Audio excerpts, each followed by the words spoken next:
All right, we are back with another Pick'em video. It is Friday, May 16th in the NBA. We are going to be doing a WNBA video too because that starts off today. Yeah, we got one game. It's Knicks Celtics. I'm a Celtics fan. I don't want to even jinx this game at all, but there are a couple plays popping off the page that I feel like I got to attack and show you guys, and that's what we're going to go through. So kind of definitely going to be a quicker video. We will talk about the injury news if anyone doesn't know. Stop it, Munchkin. You're okay.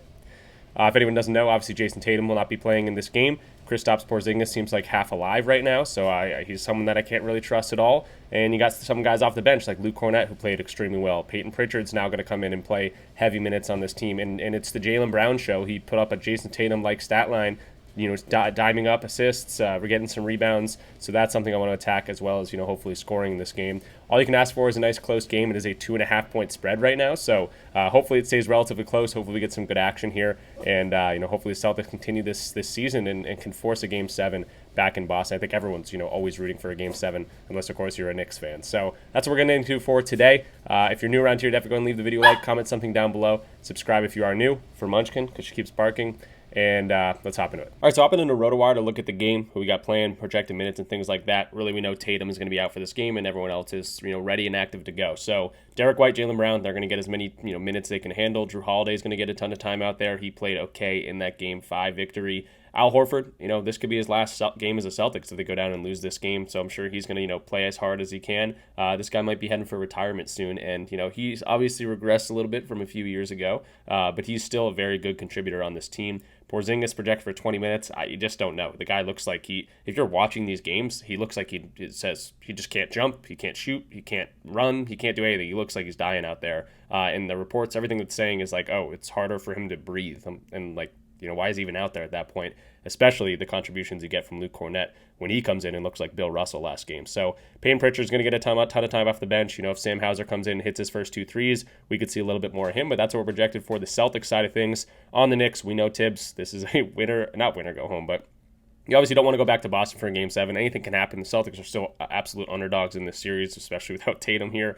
But you don't want to go back to Boston on Monday and play a Game 7. So they're going to run their guys like they usually do. We're going to see Mitchell Robinson off the bench. He's been honestly, he's been like a Celtic killer this series. Has been dominant rebounding, has been dominant, been able to score a little bit, knock down his free throws last game, which is interesting to see. So yeah, there's the hack of Mitchell Robinson. He's going to get the time in the court just because of how big he is. And without Tatum down there, the Celtics just got a whole lot smaller unless they're running, Cornett and Porzingis out there, which we can't expect too much, especially with the status of Porzingis. So I expect Mitchell Robinson to be able to continue to do, his scoring, whatever it might be, whether that's, 2 of 8 from the free throw line and then a few alley-oop dunks and then grabbing some rebounds. I do like that opportunity for him. And then Miles McBride off the bench for the, the home team here. I could expect him to, maybe knock down 2 threes. That'll probably be a plus money play if that's something you want to look into. Campaign you can't expect too much from, but again, he's had big games in the playoffs already this year. So that's what we got going on for the projected minutes. Let's hop into Props Madness, actually start talking about some plays here. If you're watching this video and you've never seen Props Madness, or maybe you have before, definitely go ahead and check them out for a free week using my code in the description down below. It's code RICH, R-I-C-H, very easy code to remember. You get that 7-day free trial, but you also get 25% off your first month or your first year.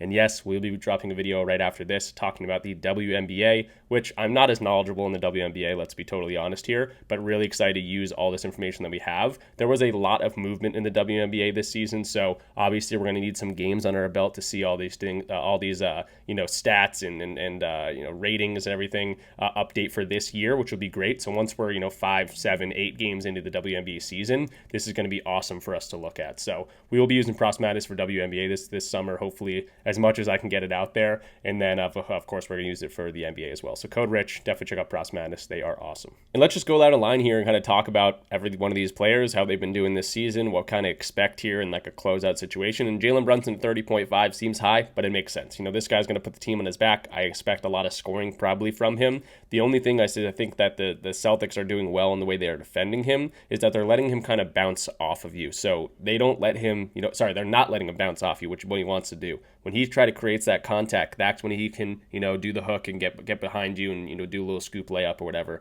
or he can create some separation and get a shot up over you. The Celtics are going to give him that separation so he can't create that bump, and it's making him harder. It's making it a little bit harder for him to score the points. Obviously, he's had some great scoring games in this series, but 30.5 just seems a little bit too high to me. I'm not jumping off the board to go, hey, take Jalen Brunson's under, especially in a closeout situation, what this game means for New York. He's a guy that stepped up time and time again. I'm just saying, they have defended him pretty well which is why I keep liking to look at his 3-point line. His 3-point line's at 2.5. If you wanted to get behind Brunson, I really like the opportunity for him to score some threes because they are giving him that initial space when they're defending him, so he can't bounce off them and do what he wants to do in the offense. So Jalen Brunson threes, I do like that on potential over, especially being at home.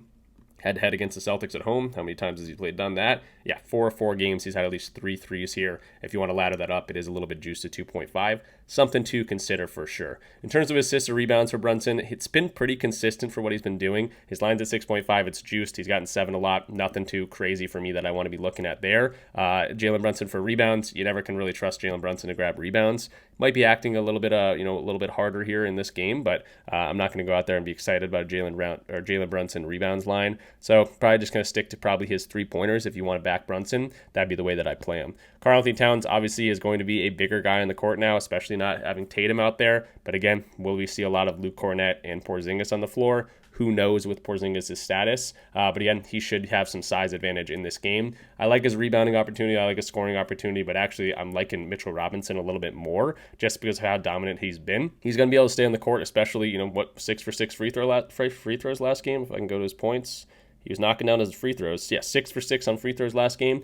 Maybe they don't trust Hakamich as much as they usually do, and he can stay on the court a little bit longer. He's been getting 20 or so minutes anyway, and he's just the biggest guy out there. Had his best game in Game 5 here. 8 points, knocked down the free throws, and also grabbed 13 rebounds. If you want to be looking at a points and rebounds line, it's showing at 12.5. So, he could absolutely crush that line. If you want to just look at his rebounds line, I like that, especially considering plus money at plus 108 here. I also think the defense is going to be turned up here, so there could be a lot more misses, a lot more intensity, and harder shots to put up. That's going to be more opportunities for Mitchell Robinson to go out there, grab the rebounds. And if you think about Luke Kornet playing a little bit more, Luke Kornet not a guy that's going to be shooting threes a whole lot, so Mitchell Robinson can actually stay down low and grab some more rebounds. So really liking this plus money opportunity for Mitchell Robinson.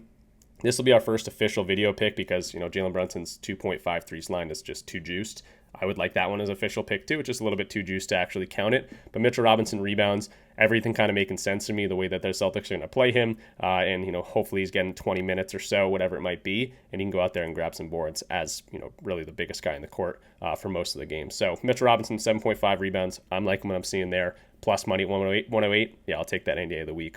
Going into OG Anunoby or Mikal Bridges, it's hard to trust these dudes just from what they've been doing so far this series. But at the same time, Mikal Bridges has kind of been a superhero in a lot of these games, especially, Game 4 when they came back and won that game. What he hit, Game 2? One of these games he had like 14 straight points and it was absolutely insane. He could not miss a shot. And, Mikal Bridges is kind of that streaky guy right now for the Knicks, especially with Brunson going to the bench. He likes to score the ball a little bit more. He gets to a spot at a little elbow J, dribbling as hard as he can, pull up, and looks like KD out there has been knocking him down, but at the same time hasn't been super efficient or consistent in this series so far. And then OG Anunoby, again, we know that the Celtics play him pretty well. He hadn't scored more than 20 points ever against the Celtics until this series where he's done it twice. Is he going to go out there and do that a third time? Potentially, being at home, they need some sort of spark plug. And if they're going to let someone beat them, it's probably going to be maybe Mikal Bridges, maybe OG Anunoby. But at the same time, both these guys have burned them. So I'm not too excited about any of these guys' stats. It's just a little bit more hit or miss than me,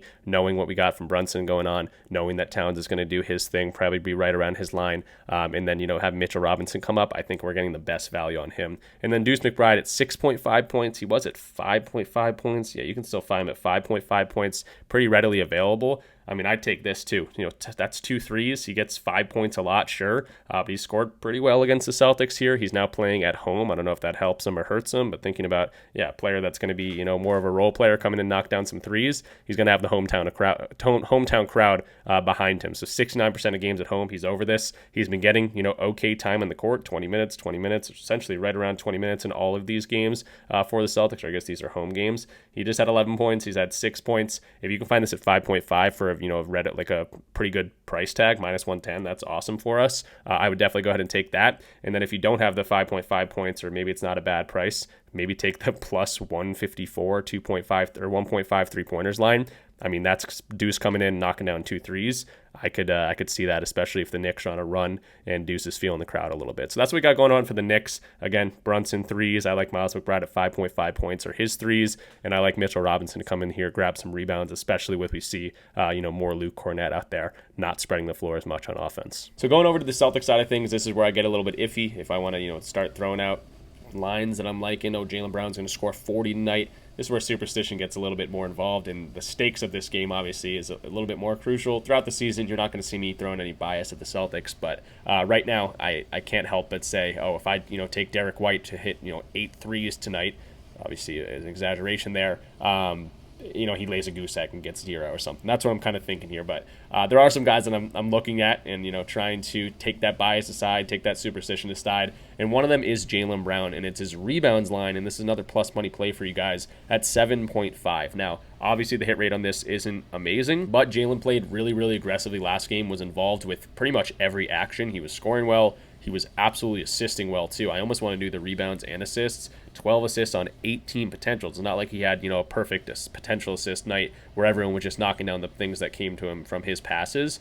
He also grabbed 8 rebounds and had 16 rebound chances, so I don't think that's a fluke. He was playing very aggressively, playing more like a Jason Tatum role, and letting these other guys kind of fill the gaps. So he was really in control the entire game. Honestly, rebounds and assists is something I'm kind of interested in here. The only thing is they're away, so it might be a little bit more of a barn burner. The Knicks want to close this thing out today, so it might be a little bit harder to grab some assists, especially Celtics players playing away, just like anyone else. Probably a little bit harder to knock down 50% of your threes, or what we saw from Derek White or Peyton Pritchard last game, or even like a Luke Cornett, monkey dunk alley-oop. I don't know if we're going to see that in Madison Square Garden, even though I think he is a former New York Knick, so maybe he'll feed off that hometown crowd. But what I'm trying to get at here is I like Jaylen Brown's 7.5 rebounds. This is, again, plus money play at 7.5. If you're a PrizePicks person, you could probably find this at 7, which is what it's listed at right now. And these are games without Jason Tatum. Again, he kind of goes into that Jason Tatum role, and again, we're getting a plus money play with a 66.7% hit rate against just the teams that played without Jason Tatum here. So Jaylen Brown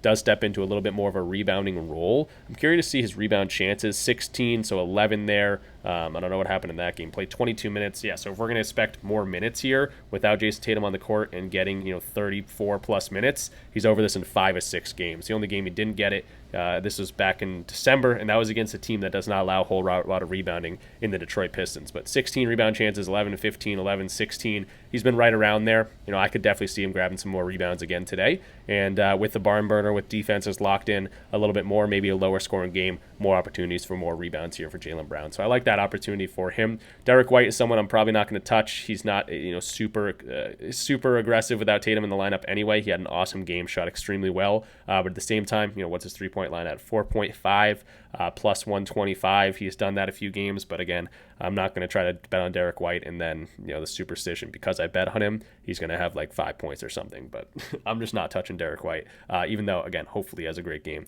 for the Celtics' sake. Peyton Pritchard coming in, again, kind of a guy that can knock down threes, and if he's not knocking down threes, he's not going to get his lines. He shot 14 threes last time, didn't even shoot particularly well, but got over his line, so someone obviously to look into. Rebounds and assists, nothing I'm too excited about there. Jrue Holiday would be the first guy that I'm actually excited to really talk about, other than Jaylen Brown rebounds, but I like Jrue Holiday's opportunity. Maybe points, rebounds, and assists, and again, you just take away Jason Tatum here. Jrue Holiday is a little bit more involved with most of the actions. He scores pretty well without Tatum there. He rebounds pretty well without Tatum there. The assists aren't as amazing, but he's been getting around 3 or 4 assists in all these games so far this season against the Knicks in this series. But yeah, the rebounds and points is kind of what I'm more liking. 16.5 points and rebounds. That honestly might be the play that I want to go to. The PRA has a better hit rate without Tatum in the lineup, but at the same time, I just like the points and rebounds.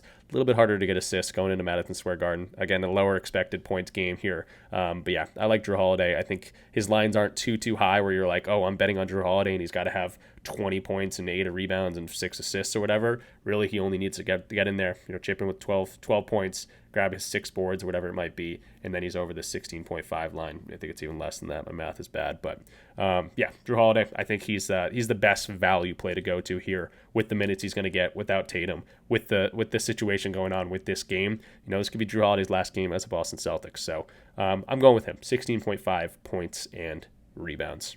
Then we got Al Horford, Luke Cornett, Porzingis, Sam Hauser. These are guys that are going to kind of be fringe guys. Similar kind of thing here. Al Horford could be playing his last game as a Celtic. He's probably headed for retirement very soon, especially if the Celtics have an early exit here in the second round. Tatum out for the entire year next year. He's going to have obviously a lot of thinking to do, and he's not under contract next year. So I'm not sure what's going to happen with him. He shot extremely well and got over his points line last time.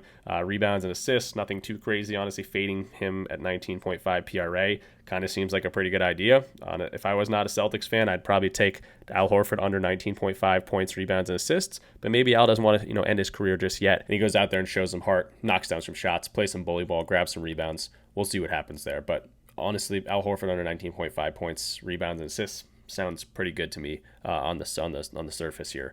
Porzingis, obviously his lines are super low, but he's been horrible. Looks like he has the plague. I don't know what's wrong with this dude. I don't think anyone does, but he does not look like a player that should be playing basketball at this point. Just go out there and watch him. It's not like he's just missing shots. He just looks tired and doesn't look. He's missing like layups. He's like getting blocked by the rim. He's like 7'3". I don't think he has to even jump to actually dunk the ball, and he's getting blocked by the rim essentially on layups. Sam Hauser, another guy that's going to come in kind of like a Deuce McBride. Same line actually, 5.5. If he comes in and knocks down a first three, maybe he sees a little bit more extended run. Maybe he knocks down another three there. But yeah, a little bit harder to get some of these guys off the bench. And then Luke Cornett. Did I not even mention Luke Cornett? He was an absolute beast last game. Looked like Bill Russell reincarnated. 7 blocks in that game, and honestly that kind of interests me a little bit. Plus 110 for the blocks line or what's blocks and steals? Minus 200. How about plus 110 for blocks and blocks at 1.5? If he's going to play this team and play 20 minutes, let's go ahead and take let's see, games without Tatum. Does that do anything? Games without Tatum, 33% hit rate. That's nothing too crazy. If you want to look at games that he's playing 20 minutes, if I can find minutes, 20 plus minutes, which I expect him to get, 34%. So that's what I like to see. And then head-to-head, okay. So 2 games he's played against the Knicks so far this year, head-to-head in 20 plus minutes.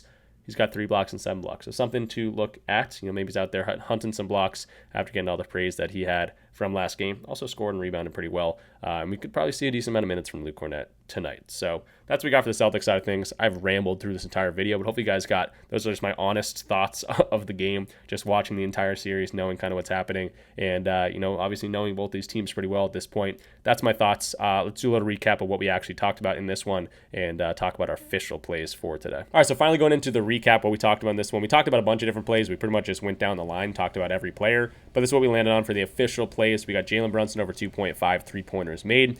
We talked about the way the Celtics play defense. Go back and watch that part if you did just skip away to the end of this video. But yeah, Jalen Brunson over 2.5. It's juiced, but we got 2+ money plays underneath to kind of make up for it. Could be a parlay, please. Could be something you play straight, but I do think his opportunity, especially at home, to knock down some threes, looking pretty good with the Celtics, defensive scheme against him. Mitchell Robinson over 12.5 points and rebounds. That's going to be the easier one to play, but at the same time, I almost like the Mitchell Robinson 7.5 rebounds even a little bit better. That's going to be plus 110 on a lot of different books, so plus money play there. With him potentially getting more minutes, with him, knocking out his free throws last game, maybe they shy away from the hack on Mitchell Robinson. With Luke Cornett coming in and playing probably a little bit more time today, that's going to be less opportunity for them to spread the floor, and Mitchell Robinson can stay in the paint a little bit more. So I do definitely like the rebound opportunity. Points and rebounds, whatever one you want to do. I like Mitchell Robinson today. Jaylen Brown over 7.5 rebounds without Tatum. We know he's going to be bouncing into that Tatum role. Tatum, the best rebounder on the Celtics. Jaylen Brown becomes a very good rebounder without Tatum on the court because he's crashing the boards to be able to bring the ball up, get guys involved, score, whatever it might be. And because this is going to be a very defensive-minded game, very intense game, maybe a low-scoring game, that could be more things, bouncing off the rims for more rebound opportunities for really everyone here. So I'm liking JB for some plus money there. And then Drew Holiday over 20.5 PRA. I wanted to get behind someone. He's been very consistent without Tatum on the floor, can get a little bit more action, can get some more shots up, definitely get some more rebounds like everyone else, and then can obviously dime up a little bit if he needs to. He's a veteran for a reason. He's a guy that they went out and got last year to win the championship, and he's lost some steps for sure. He's getting a little bit slower, but at the same time, in a win-or-go-home situation, I could see Drew Holiday stepping up, playing a little bit more time, and getting over this 20.5 PRA. He's done it in every game pretty much without Tatum on the floor, or maybe missed one time. So I'm liking Drew today. And then Al Horford, we talked about fading him at 19.5. You can absolutely do that. I'm not going to make an official video pick. I can't come out here and fade my guy the last game of his career potentially. So I'm going to, hopefully Al has a great game today. But, you saw my thoughts on that a little bit ago. So those are the official video picks. If you want access to all my picks and a really fun Discord, definitely check out the links in the description down below. You can sign up there. It's a step-by-step process. There's also plenty of different ways to get in for free. A bunch of different platforms that are partnered with me. Underdog, Sleeper, Betr, Parlay Play. A lot of these different things we play a lot every single day almost in this Discord community. I send out plays, and that's what we got going on. So if you want access to any of these, so maybe you're not on Sleeper, maybe you're not on Underdog, you can go out, use my code. It's all listed in the description down below. You're going to get a perk for that as well. You're going to get a deposit match. You're going to get a free square, and you're going to get access to, obviously, the Discord for a free month. So it's a win-win-win situation. Definitely read the description down below if that's something you're interested in. And it's a lot of fun in here. We're always talking sports, talking props, talking different plays, trying to beat the books together. And we also got some seasoned chefs in here who are all sending their plays in as well. Those are guys that have been in here for a long time, and I know they know what they're doing. So, yeah, it's a lot of fun. Sorry for the inconsistent uploads. I'm obviously feeling a little bit better today. I saw some comment was like, grow up, your shoulder hurts, suck it up, you're ruining your channel or something. I don't know, maybe that guy woke up on the wrong side of the bed. Obviously, I'd be making content if I felt like I could sit in this chair and do it. But yeah, I feel good today. So hopefully we can go out there and do it. It's not my shoulder, by the way. It's nerve impingement throughout my entire chest. So you can probably realize how uncomfortable that could be, especially sitting down for a prolonged period of time. I'm not here to cry about it. I'm here to talk about basketball and have hopefully have a good betting day. And yeah, that's what we got going on. So expect a WNBA video from me. It is a little bit later than I thought. It's 12:30 right now, so maybe I'll drop it like 2 p.m. Eastern time, and we can talk some WNBA. Give it some love because we got a whole summer worth of it. And for people waiting for MLB, I'm obviously going to try to do that as well. For the summer months, in about 2 weeks, Memorial Day weekend, I do travel to Rhode Island for a little bit, and that's where I'll kind of get my feet, under me and understand like where I'm going to schedule things and have time for certain things. So I'll know a little bit more about that, but for now I'm just going to get out content whenever I can and do it as much as possible. So that's what we got going on. Thanks for watching. I'm rambling at the end like I typically do, but I'll see you guys in the next one. Go Celtics. Let me know your thoughts in the comments down below of who you think's winning this one. Do you think the Knicks are the better team? I'm very curious if other people think that. Again, I'm not trying to discredit what the Knicks have done, but yeah, I could talk about this all day. I love basketball. Sad to see it come to the end, especially for my team, potentially here. But we've had an awesome playoffs. It's been very, very, very entertaining. Game 7 for the Nuggets and Thunder. Super excited about that. And yeah, I'll see you guys in the next one. Thanks for watching. Peace out.